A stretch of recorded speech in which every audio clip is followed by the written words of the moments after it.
حضرت عبداللہ بن مبارک رحمتہ تعالی علیہ فرماتے ہیں لالچ کے رشتے ہیں دنیا کے، لالچ کے۔ آپ کے انتقال کا وقت آیا تو اماں بڑا رو رہی تھی۔ عبداللہ بن مبارک رحمتہ علیہ اپنی اماں سے کہنے لگے، اماں تو کیوں روتی ہے، تیرے تو اور بھی بیٹے ہیں، تو کو میرے بعد لوارث تو نہیں ہو جائے گی، آخری وقت ہے، نزع کا عالم، اماں تو کیوں روتی ہے، اور بھی بیٹے ہیں؟ تو اماں کہنے لگی، بیٹا اور بھی بیٹے ہیں، پر جس طرح کا دھیان تو رکھتا تھا وہ نہیں رکھتے، جس طرح وقت پہ دوائی تو لا کے دیتا تھا وہ نہیں لا کے دیتے، جس طرح تو میرے کھانے پینے کا خیال رکھتا تھا وہ۔ کہنے لگے، اچھا اماں، اس کا مطلب ہے تو مجھے نہیں رو رہی، تو اپنی ضرورتوں کو رو رہی ہے کہ روٹی کون دے گا، کھانا کون لائے گا، دوائی۔ میں سمجھا تھا شاید مجھے رو رہی ہے۔ بیوی سے پوچھا، تو کیوں رو رہی ہے؟ تو کہنے لگی، تیری وجہ سے میری بادشاہی تھی، تو موجود ہے تو خاندان میں، معاشرے میں میرا ایک وقار ہے، تیرے بعد تو بیوہ کی زندگی ہوگی۔ آپ فرمانے لگے، اوہو، میں سمجھا تھا شاید مجھے رو رہی ہے، تو اپنے وقار کو رو رہی ہے۔ بیٹوں اور بیٹیوں سے پوچھا، تمہاری آنکھوں میں کیوں آنسو چھلکتے ہیں؟ کہنے لگے، ابا، جس پیار سے باپ شادی کرتا ہے دوسرا کوئی نہیں کر سکتا، اور جس محبت سے باپ لا کے کما کے دیتا ہے دوسرا کوئی نہیں دے سکتا۔ فرمانے لگے، اوہو، میں سمجھا تھا مجھے رو رہے ہو، تم تو شادیوں کو رو رہے ہو، میرے ساتھ تو تعلق ہی نہیں۔ پھر عبداللہ بن مبارک رونے لگے اور پھوٹ کے روئے۔ کسی نے کہا، آپ کیوں روتے ہیں؟ فرمایا، آج سمجھ آئی ہے، میرے ساتھ اگر بے لوث رشتہ ہے تو یا خدا کا ہے یا محمد مصطفیٰ کا ہے صلی اللہ علیہ وسلم۔ آج سمجھ آئی ہے، وہ میں نے جن کے ساتھ تعلق مضبوط کیا ہی نہیں، کبھی فجر چھوڑی، کبھی زور چھوڑی، کبھی ایک رہ گیا، کبھی وہ رہ گیا، کبھی داڑھی کا پروگرام بنا، کبھی رہ گیا، جن کے ساتھ میں کمزور تھا وہ میرے ساتھ مضبوط تھے، اور جن کے ساتھ میں مضبوط تھا ان کا میرے ساتھ کیا حال تھا۔ یہ کمزوری ہے رشتوں میں، وفا نہیں۔ ہمیں تو بھائی کام پیارا ہے، چم نہیں۔ بالکل، بچے شکایت کرتے ہیں، کہتے ہیں ابا کماؤ پتر سے پیار کرنے لگا ہے، بچے شکوا کرتے ہیں، کہتے ہیں جو آدمی جیب میں زیادہ پیسے ڈالتا ہے ابا جی کا پیارا ہے۔ باپ شکوا کرنے لگے ہیں، کہتے ہیں میں مالدار ہوتا تو میرے بچے بھی فرما بردار ہوتے۔ رشتوں کو روح کا رشتہ بنائیں، وفا کا رشتہ بنائیں، وفا کا۔ کتے کا ذکر قرآن پاک میں آیا ہے، اس لیے آیا ہے کہ اس نے اللہ کے ولیوں سے وفا کی تھی، اسی آیا ہے کہ اس نے اللہ کے ولیوں کے ساتھ وفاداری کی، وفاداری کی تو اللہ نے اس کا ذکر قرآن۔ ایک بادشاہ تھا، بادشاہ جو ہوتے تھے ان کے اپنے اپنے مزاج ہوتے تھے۔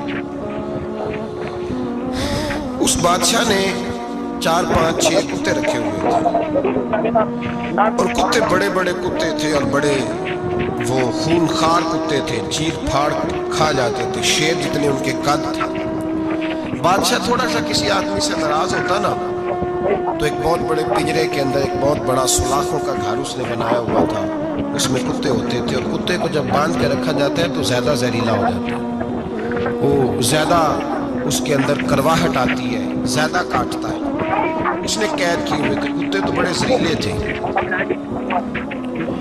جس آدمی سے بادشاہ تھوڑا سا ناراض ہوتا نا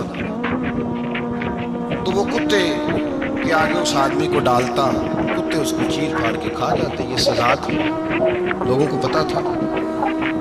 بادشاہ کے وزیر نے بڑی خدمت کی بادشاہ کی، 35 سال تک نوکری کی، لیکن ہر سورج نے غروب تو نہیں ہوتا ہے نا، ہر چاند نے ڈلنا بھی ہوتا ہے۔ اب بوڑھا ہونے لگا، وہ جو مضبوط حافظہ تھا وہ کمزور ہونے لگا، ہلکی ہلکی غلطی۔ بادشاہ مزاج کا بادشاہ تھا، نہیں سمجھ میں آیا تو میں نے کہا کہ لوگ کہتے ہیں ہمیں کام پیارا ہے، چم نہیں، تو رشتہ وفا کا تھا ہی نہیں۔ وزیر سمجھنے لگا کہ اب نا میں بھی غلطیاں کرنے لگا ہوں تو ایسا نہ ہو کسی دن میں بھی ان کتوں کا شکار ہو جاؤں۔ اس نے بادشاہ سے کہا کہ بادشاہ، مجھے آہستہ آہستہ معذرت کرنے لگا، قدم ہٹانے لگا کہ مجھے چھٹی دے دی جائے، اب میں بوڑھا ہو گیا ہوں، لیکن اس نے کہا نہیں نہیں، جب تک میری طبیعت نہیں مانتی تم نہیں جا سکتے۔ مطلق العنان لوگ تھے، وزیر خاموش ہو گیا، پریشان رہنے لگا، غلطی ہو گئی ہے تو پھینک دے گا۔ ایک تجویز اس کے ذہن میں آئی، وہ جو پنجرے، کتوں کے پنجرے پر محافظ بیٹھا تھا نا، جو ان کو کھانا ڈالتا تھا، روٹی ڈالتا تھا، گوشت دیتا تھا، اس کو ایک دن کہنے لگا، یار तेरी ड्यूटी है सारा दिन कुत्तों को खाना देने की, गोश्त देने की, तो 2-4 दिन ड्यूटी मुझे नहीं देता? तू ले ले, मैं तो पहले परेशान हूँ, सारा दिन इनकी देखभाल करता हूँ। उसने कुछ थोड़ा सा गोश्त लिया, पिंजरे के बाहर खड़े होके कुत्तों को डाला। अगले दिन थोड़ी रोटियां ले आया, कुत्तों को डाली। 2-4 दिन, हफ्ता, महीना, साल भर, जितना उसको मौका मिला वो दिन भर खिदमत करता। बस वक्त एक दिन आ गया, बादशाह को कोई बात अच्छी न लगी, अच्छी न लगी। उसने कहा इस बुड्ढे को उठाओ और डालो कुत्तों के पिंजरे में। सारी जिंदगी यहाँ रहा, इसे अभी तक नहीं पता चला मेरे मिजाज का। उठा के पिंजरे में डाला ना, तो बजाय इसके कि कुत्ते उसे काट खाते, वो उसके पैर चूमने लगे। वो पैर चूमने लगे, हाथ चूमने लगे, चाटने लगे। तो बादशाह सामने खड़ा था नजारा देखने को कि चीर फाड़ करते तो खुश हुआ करता था, खूंखार दरिंदे जैसी उसकी तबीयत हो गई। जब देखा प्यार कर रहे हैं तो बादशाह वजीर से कहने लगा ये क्या है? तो वजीर रो पड़ा, कहने लगा तू सियासतदान था, तो मैं भी सियासतदान था, सारी जिंदगी सियासत की, लेकिन दुनियादारों के साथ रहा, तो अंजाम ये हुआ कि मुझे इस पिंजरे में डाल दिया गया। देख, तू बहुत बड़ा सियाना था और मैं भी समझदार था, वजीर रहा, लेकिन हमारा रूह का रिश्ता न बन सका। अरे हमसे तो ये कुत्ते ही अच्छे निकले। तेरी 40-35 साल खिदमत की तो तूने कुत्तों के आगे डाल दिया। इन्हें तो चंद महीने रोटी डाली है, मेरे वफादार हो गए। चंद महीने रोटी, जिन्हां तना विच इश्क न रचिया, कुत्ते ना थी चंगे। जिन्हां तना विच इश्क न रचिया, कुत्ते ना थी चंगे। मालक देकर राखी कर दे, साबर भुखे नंगे। और बाबा बुल्ले शाह साहब फरमाते हैं, तो राती जागे ते शेख सदा में, राती जागते कुत्ते ते तैथू कुत्ते मालक दा दर मूल न छड़ दे। भावे मारो 100 जुत्ते ते तैथू उत्ते रुखा सुखा खा। दिने जा रुखा विच सुते, तैथू उत्ते एक बुरकी दा कदर पछानन। भावे मालक हो मन सुते, एक बुरकी दा ऊपर खड़े होके काम नहीं कराना पड़ता कि मैं खड़ा रहूंगा तो काम सही होगा, जाऊंगा तो ना। एक बुरकी दा कदर पछानन, भावे मालक हो मन सुते। फिर अपने आप को मुखातब किया, कहने लगे उठ बुल्लिया, चल यार मना ले, नहीं ते बाजी ले गए नहीं कुत्ते। उठ बुल्लिया, चल यार मना ले, नहीं ते बाजी ले गए नहीं, जल्दी कर उठ जा, ये तो आगे गुजर गए तुझसे। भाई यार, रिश्ता वफा का हो तो कायम रहता है और बेवफाई का हो तो टूट जाता है। मदीने के महबूब सैयद आलम सल्लल्लाहु अलैहि वसल्लम ने मक्का फतह किया, शोर हो गया, इज़ा जा नस्रुल्लाह वल फतह, फतह हो गई। इन्ना फतहना लका फतहम मुबीना के जलवे नजर आने लगे। आज अरब का नक्शा बदल गया, हालात तब्दील हो गए, दुनिया बदल गई। महबूब पाक सैयद आलम सल्लल्लाहु अलैहि वसल्लम इस शान से मक्के में दाखिल हुए कि हर कोने से नबी पाक के नाम के नारे बुलंद होने लगे। अभी 10 साल पहले नबी पाक रोते हुए मक्के से निकले थे, 10 साल कबल रोते हुए गए थे और 2 गुलाम हुजूर के साथ थे। आज उसी मक्के में हुजूर आए हैं तो लगता है पहाड़ और पत्थर भी मेरे रसूल के नारे लगा रहे हैं। तो एक उरूज हो गया, हालात एक नया रुख इख्तियार कर गए। और मक्का मुकरमा के अंदर अल्लाह तबारक, अब तो इहाता बड़ा हो गया है, मुताफ बहुत बड़ा हो गया है। हरम शरीफ की मस्जिद को वुसअत दे दी गई है, लाखों लोग आ सकते हैं। उस वक्त जब 10,000 लोग आए ना, तो सीरत निगार कहते हैं यूँ लगा जैसे दरख्तों पे भी लोग चढ़े हुए, पहाड़ों पे भी लोग, इतना मजमा था। कहाँ 2-3 लोग और कहाँ हज़ारों का इज्तिमा। मेरे नबी पाक सल्लल्लाहु अलैहि वसल्लम ने तवाफ़ किया ऊँटनी पे बैठ के काबे का। फिर मेरे महबूब तशरीफ़ लाए और हुजूर ने खाना काबा का दरवाज़ा खोला। फिर मेरे नबी पाक ने बुत तोड़े। फिर मेरे महबूब ने खाना काबा के दरवाजे में खड़े होकर खुतबा इरशाद फरमाया। फिर मेरे रसूल पाक सल्लल्लाहु अलैहि वसल्लम के जलवे ज़माने ने देखे। इन सारे हालात में दुनिया ने एक वफा का अजीब मंजर देखा कि उस मौसम में बहार में ना तो आवाज़ हज़रत अबू बकर के नाम की बुलंद हुई, ना उमर फारूक और ना मौला अली के नाम की बुलंद हुई। उस मजमा आम में महबूब पाक की आवाज गूंजी तो रब करीम के हबीब ने फरमाया ऐना बिलाल, मेरा बिलाल कहाँ है, मेरा बिलाल कहाँ है, उसको बुलाओ ना, किधर है बिलाल। अजीब रंगे वफा देखा ना लोगों ने, ये वफा। फरमाया बिलाल किधर है। हजरत बिलाल हाथ बांधे सबसे पीछे, वो शोहरत से बचने वाला पीछे पीछे रहता है। जी चाहता है सारी गजलें उस जालिम के नाम करूं। पीछे थे हजरत बिलाल रज़ी अल्लाह ताला अन्हु, दौड़े हुजूर में हाजिर हूं। फरमाया इधर आ यार, काबे की छत पे तो चढ़ जरा, आजान तो सुना। एक सहाबी हुजूर के कान में बोले, और ये भी हिकमत इलाही थी कि वो बोले, हजरत बिलाल की शान जाहिर होनी थी। कान में का या रसूलल्लाह, काफिर पहले ही मर गए, पहले ही कोई हाल नहीं इनका, आज तो बिल्कुल ही खत्म हो गए। हुजूर आज आपका सिक्का चल गया है, बिलाल के बड़े दुश्मन है, बिलाल को रहने दे, कोई और ना आज अजान दे दे। कान में बात कही थी, चाहिए था जवाब भी कान में आता, पर मासूम आमना फख्र आदम बनी आदम वफा का खुतबा पढ़ने लगे। वफा का खुतबा शुरू हुआ। मेरे हबीब अलैहिस्सलाम ने फरमाया, कान में बात की थी, हुजूर कान में जवाब देते, लेकिन हुजूर ने फरमाया चुप कर यार, तूने अजीब बात छेड़ दी है। जब मक्के में पत्थर खाने हो तो बिलाल, और जब बदर में तलवारें चमके तो बिलाल, ओहद में पत्थर बरसे तो बिलाल, और गले में कस के रस्सी बांध के से मक्के की गलियों में घसीटा जाए तो बिलाल मुहम्मद मुहम्मद कहे, और आज अल्लाह इज्जतें दे तो किसी और को चढ़ाऊं। फरमाया चुप करके सारे नीचे खड़े रहो। आज काबे की छत पे बिलाल खड़ा होगा तो मैं दुनिया को बताऊंगा वफा किस चीज का नाम हुआ करता। बिलाल ही चढ़ेगा काबे की छत पे। किसने जर्रों को उठाया और सहरा कर दिया, ये किसने कतरों को मिलाया और दरिया कर दिया, और किसकी हिकमत ने यतीमों को किया दुर्रे यतीम, और गुलामों को दुनिया भर का मौला कर दिया। भाई याद रखो, रिश्ता जो वफा का होता है ना, उसका बड़ा रंग होता है, उसका बड़ा अंदाज होता है, उसके बड़े तरीके होते हैं। अगर हजरत हलीमा गुर्बतों के आलम में मेरे मुस्तफ़ा को लेके गई थी ना, तो मासूम आमना ने भी तो सबक बड़ा निराला दिया ना उम्मत को।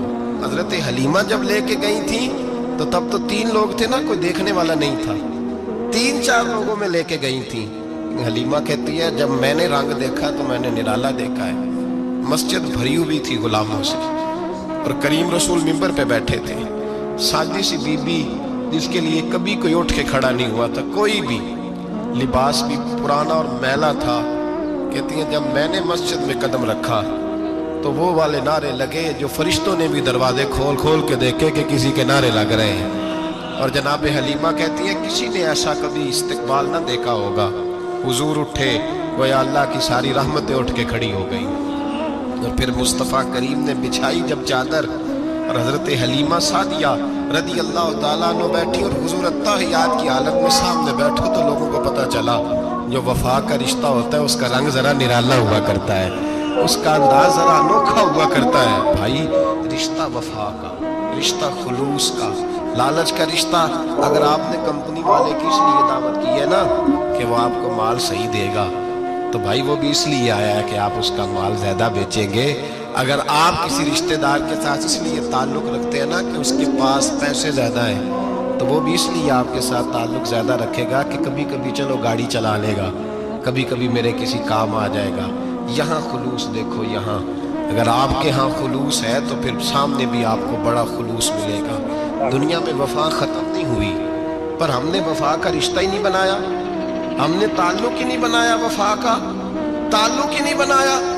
मेरे शेख से किसी ने पूछा तो हुजूर आप हाथों में हाथ लेके बैत करते हैं, तो आप फरमाने लगे वो तो अदा है ना, वो सुन्नत है, लिए तो हाथों में हाथ ही होते हैं, लेकिन फरमाया जब किसी को सामने बिठाते हैं तो असल बात ही होती है कि हम दिलों में दिल लेके बैत कर रहे हैं, हम दिलों को दिलों से बांध रहे हैं। और ये वो रिश्ता है जो कब्र की दीवार के अंदर जाके भी दोबारा खुलता नहीं, ये कायम ही रहता है।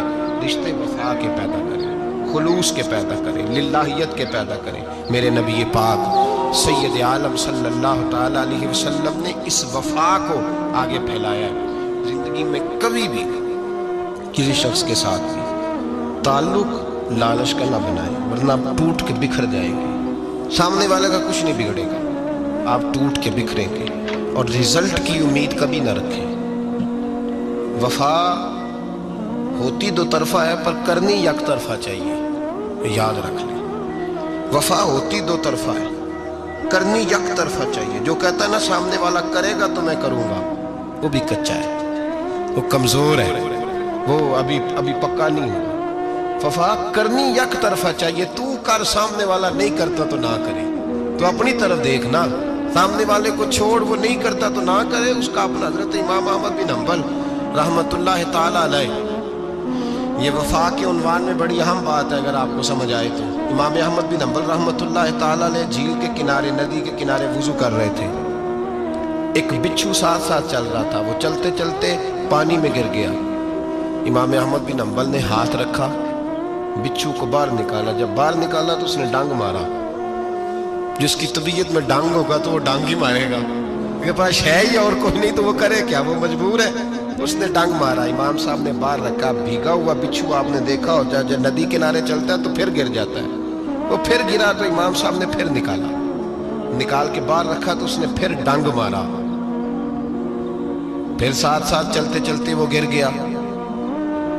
کئی دفعہ ایسے ہوا، کئی دفعہ امام صاحب نے نکالا۔ ایک شخص قریب کھڑا دیکھ رہا تھا، کہنے لگا حضور بس کریں، آپ نکالتے ہیں وہ ڈنگ مارتا ہے، چھوڑ دیں۔ آپ فرمانے لگے اچھا بھائی بڑا تو عجیب مشورہ دے رہا ہے، وہ اپنی بری عادت پہ ڈٹ گیا ہے تو میں اچھی عادت ہی چھوڑ دوں؟ وہ بری نہیں چھوڑ رہا، ڈٹ گیا ہے، بار بار ڈنگ مارتا ہے تو میں اچھی چھوڑ دوں؟ آپ اپنی طرف دیکھیں گے، ہماری طرف سے کوئی کمی نہیں آنی چاہیے، سامنے والے جانے، اس کا کام جانے۔ وفا کا رشتہ مضبوط رکھیں، دوستی کا تعلق مضبوط۔ میاں صاحب نے کہا چنگی مندی سجنا کو 100 واری ہو جاتی، کنی واری؟ پکی گل ہے نا جی، کنی واری؟ میاں صاحب نے کہا ہے 100 واری، ہم تو ایک باری بھی معافی دینے کو تیار نہیں۔ چنگی مندی سجنا کو، ایسے نہیں آنے جانے والے سے نہیں، اس کے معاملے میں تو ہم خوددار ہیں نا، ہر ایک سے نہیں سنتے، وہاں تو ہم خوددار ہیں۔ سجنا کو چنگی مندی سجنا کولوں 100 واری ہو جاندی، یار یاراں دا گلہ نہیں کردے اصل پریت جنہ دی۔ اور پھر یہ بھی کہتے پانی پرن سہیلیاں رنگا رنگ کڑے، اسی پریا اس دا جانیے جس دا توڑ چڑھے، پریا اس دا جانیے جس دا، یاد رکھ لیں، پریا اس دا جانیے جس دا۔ مزہ تب بھی ہے کہ حضرت ابوبکر صدیق کا جنازہ روضہ رسول پہ رکھا جائے تو مصطفیٰ کریم کا دروازہ خود بخود کھول جائے اور حضور فرمائے لاؤ دوست کو دوست کے ساتھ ملا دو، پانی پرند سہیلیاں تے رنگا رنگ کڑے، پریا اس دا جانیے جس دا توڑ۔ رشتوں کو ثابت نہ کریں، رشتوں سے وفا کریں، ثابت نہ کریں میرا بڑا رشتہ ہے، آپ پتہ چلنا چاہیے کتنا رشتہ ہے۔ باپ کا بیٹے سے رشتہ ہوتا ہے تو سارا دن ماتھا چومے، پیار کرے، اسے دکھ سکھ کا پتہ ہی نہ ہو تو یہ کیسا رشتہ ہو؟ رشتے ثابت نہ کریں، رشتے مضبوط کریں، مضبوطی والی ڈیوٹی سر انجام دیں۔ اللہ اپنے ساتھ، اپنے محبوب کے ساتھ، اپنے نیک بندوں کے ساتھ ہمارے رشتوں کو مضبوط فرمائے، آمین، آخر دعوانا۔